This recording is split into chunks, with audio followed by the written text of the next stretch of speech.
Trump has once again proved why he is one of the greatest presidents of all time. If you doubted it before, you can't anymore, because he has just signed two new oil deals that are even better than expected, as they will not only solve the global oil crisis, but also provide the United States with forever guaranteed access to massive amounts of oil. Now, there are two main deals with two different countries.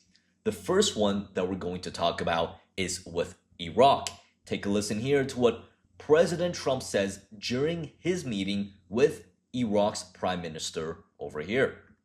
Iraq has tremendous potential because of their oil and because of other things, but because of their oil.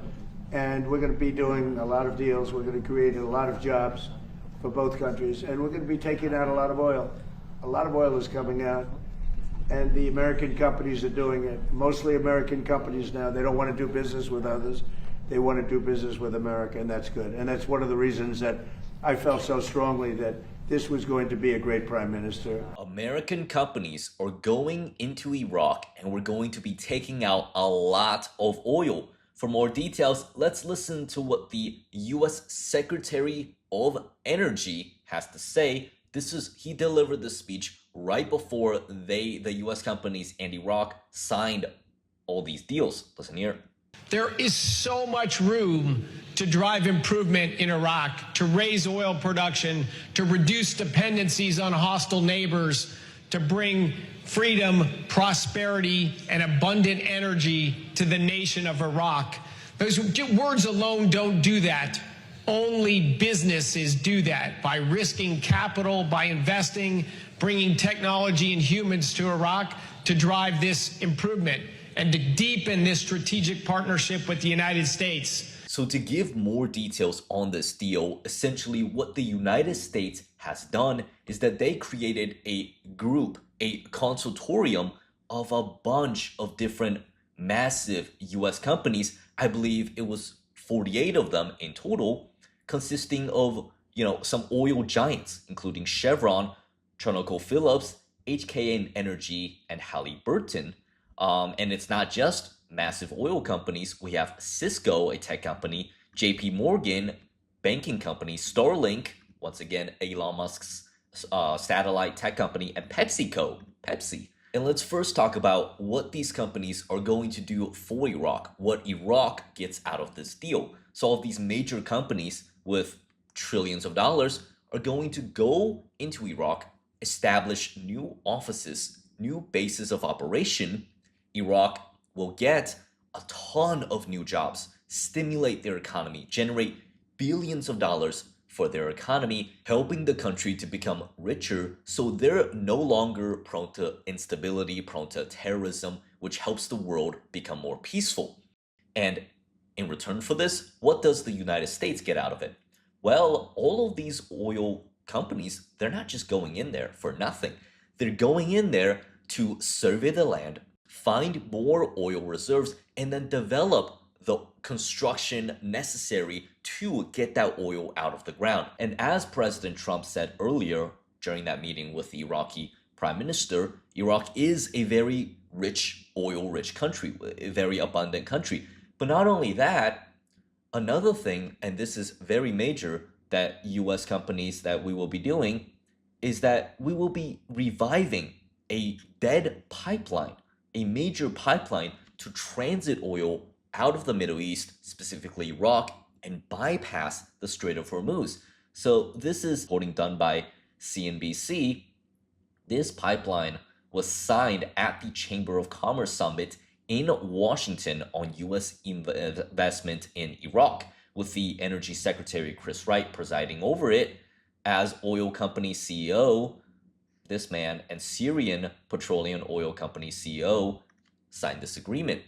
Now, this pipeline was deactivated, damaged during the U.S. invasion of Iraq in 2003.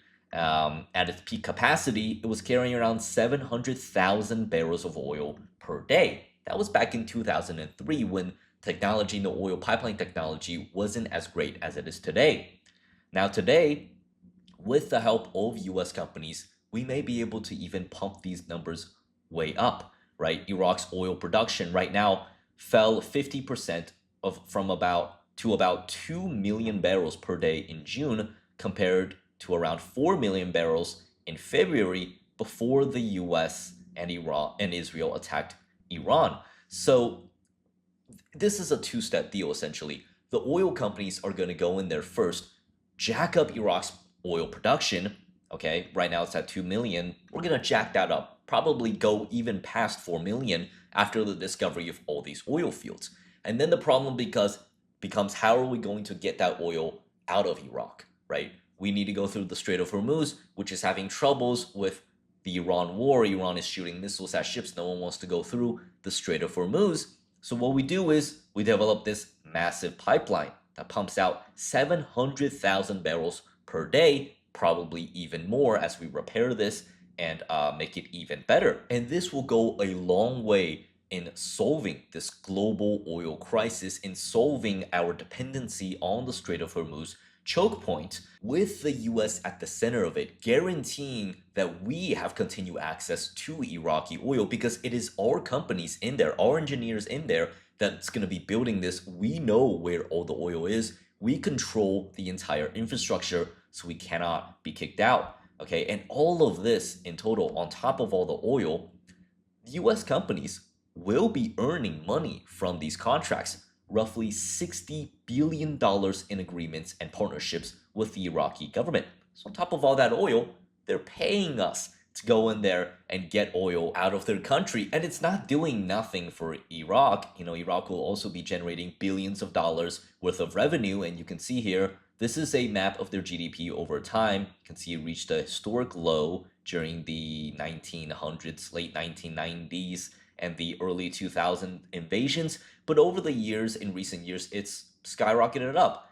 But it's still not that big. It's only a $200 billion economy. We are a $30 trillion economy. And this agreement will go a long way in helping their economy, stimulating jobs growth, creating revenue for their country. So it's a great deal overall for both countries. Both countries win. We get oil, they get much needed stability and money. And this is just one of the two deals. Remember, the other deal that we signed, that President Trump just signed, is with Saudi Arabia. And this one is also a major head turner. Okay, this new deal, first of all, let's talk about what Saudi Arabia will get out of this. Well, President Trump has formally approved a landmark agreement with Saudi Arabia that will provide the country with a civilian, keyword civilian, nuclear program. When they say nuclear program here, we're not talking about nuclear missiles. We're talking about nuclear power reactors, because Saudi Arabia has been in recent years trying to diversify away from oil. They're way too dependent on oil. Their entire economy is dependent on oil. All their people, all their energy is dependent on oil, which sounds fine, but what if one day, God forbid, something happens, we run out of oil or something? They're not likely going to, but it's smart to diversify.